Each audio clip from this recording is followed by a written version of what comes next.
RTV app వార్తల్ని క్షణాల్లో చదివే అవకాశం ఉంటుంది. ఒక న్యూస్ పేపర్, ఒక టెలివిజన్ ఛానల్ మీ చేతుల్లో ఎప్పుడూ ఉంటాయి. పెద్దపల్లి జిల్లా రామగుండం నియోజకవర్గంలో ఉన్నటువంటి మేడిపల్లి ఓపెన్ కాస్ట్ ప్రాజెక్టుల్లో పులి సంచరిస్తుంది. పులి సంచరించినటువంటి అడుగుజాడల్ని ట్రేస్ అవుట్ చేశారు అటవీ శాఖ అధికారులు.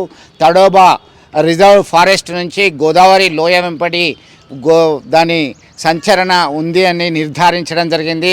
అటవీ శాఖ అధికారులు శివయ్య నేతృత్వంలో వారు పులి అడుగుజాడలను కనిపెట్టారు. ఆసిఫాబాద్లో జరిగినటువంటి ఘటన నేపథ్యంలో ఎవరి ప్రాణం కూడా పోకుండా, ఎలాంటి గాయాలు కాకుండా ముందు జాగ్రత్త చర్యలు తీసుకోవాలని హెచ్చరికలు జారీ చేస్తున్నారు. అలాగని ఎలక్ట్రోక్యూట్ అంటే వన్యప్రాణులను వేటాడడానికి కరెంటు షాక్తో హతముందించడానికి పెట్టేటువంటి వైర్లు కూడా పెట్టకుండా అటు పులి సురక్షితంగా ఉండాలి, మనుషులందరూ సురక్షితంగా ఉండాలి. రైతులు ఖచ్చితంగా 9 నుంచి 4 గంటల వరకే పోయి పొలం పనులు, వ్యవసాయ పనులు చేసుకొని తిరిగి రావాలి. కనీసం 10 మందికి తక్కువ కాకుండా గుంపులుగా సంచరించాలని చెప్పేసి తగు జాగ్రత్తలు చెప్తున్నటువంటి పరిస్థితి. మొత్తం మీద పులి సంచరిస్తుందనేటువంటి సమాచారం తెలియగానే ఈ ప్రాంత వాసులందరూ ఒక్కసారిగా భయభ్రాంతులకు గురవుతున్నారు.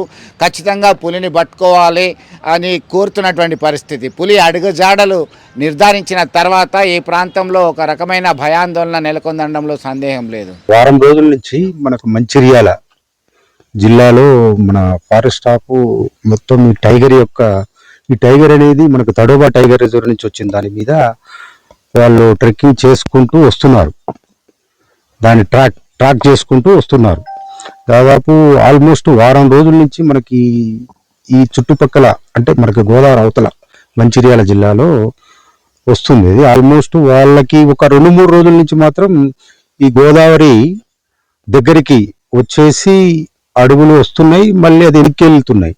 అట్లా 3 days నుంచి వాళ్ళు అంటున్నారు. అక్కడ డిఎఫ్ఓ గారు కూడా మనకు చెప్తూనే ఉన్నారు. స్టాఫ్ కూడా అక్కడి నుంచి మనకి ఇన్ఫర్మేషన్ ఇస్తారు, మీ దగ్గరకు వచ్చే ఛాన్స్ ఉందని చెప్పి. ఆల్మోస్ట్ రాత్రి దాదాపు అది దాటి ఉండొచ్చు. మనకు ఫ్రెష్గా పగ్ మార్క్స్ అనేది దాని యొక్క అడుగులు కనపడుతున్నాయి. కాబట్టి ఇప్పుడు ఈరోజు మన స్టాఫ్ కూడా చూశారు. అక్కడి నుంచి కూడా మనకి సెక్షన్ ఆఫీసర్ అండ్ వాళ్ళ ఎనిమల్ ట్రాకర్స్ కూడా వచ్చేసి మన స్టాఫ్ అంతా ట్రేస్ అవుట్ చేయడం జరిగింది. పబ్లిక్ యొక్క సేఫ్టీ కూడా ఇంపార్టెంటే.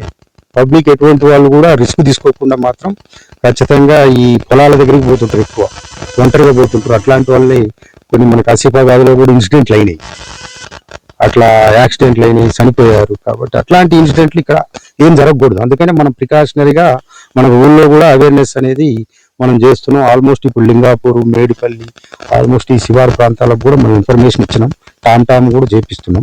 కాబట్టి పబ్లిక్ అనేది జాగ్రత్తగా ఉండాలి. అన్ని చేసుకోవచ్చు కానీ బట్ గుంపులుగా ఓ 10 మంది మినిమం, ఎటుపోయినా ఓ 10 మంది కలిసేటట్టు వెళ్ళేటట్టు ఉండాలి. శివారు ప్రాంతాలు మాత్రం, పొలాలకు మాత్రం ఎట్టి పరిస్థితుల్లో 9 ఆ తర్వాతనే పోయి మళ్ళీ సాయంత్రం 4 గంటలకే తిరిగి వచ్చేటట్టు చూసుకుంటే మంచిది. పొలాలు చేసుకోవద్దు అనట్లేదు కానీ బట్ జాగ్రత్తగా చేసుకోవాలి. అట్లాగే ఎలక్ట్రిఫికేషన్స్ ఉంటాయి, కొన్ని ఇల్లీగల్ కనెక్షన్స్ ఉంటాయి, ఈ వాటి కోసం పెడతారు కొన్ని. అట్లాంటి వాటివి కూడా ఏమైనా 3 phase అట్లాంటి వాటివి ఉంటే కూడా అట్లాంటివి కూడా మీరు పబ్లిక్ కూడా, ఎందుకంటే మీడియా ద్వారా మేము ఎందుకు మీకు రిక్వెస్ట్ చేస్తున్నాం అంటే ఇవే చెప్పాలి. ఇల్లీగల్ యాక్టివిటీస్ అనేది దానికి జంతువుకి, మనకి యానిమల్కి ఎటువంటి ఆటంకం కూడా కలగొద్దు. కాబట్టి మనం జాగ్రత్తగా ఉండాలి. మీ మీడియా కూడా మాకు సహకరించాలని కోరుకుంటున్నాం. Thank you. మరిన్ని వీడియోస్ కోసం ఛానల్ ని సబ్స్క్రైబ్ చేయండి. లేటెస్ట్ అప్డేట్స్ కోసం వాట్సాప్ ఛానల్ ని ఫాలో చేయండి. అండ్ లింక్ డిస్క్రిప్షన్ లో ఉంది.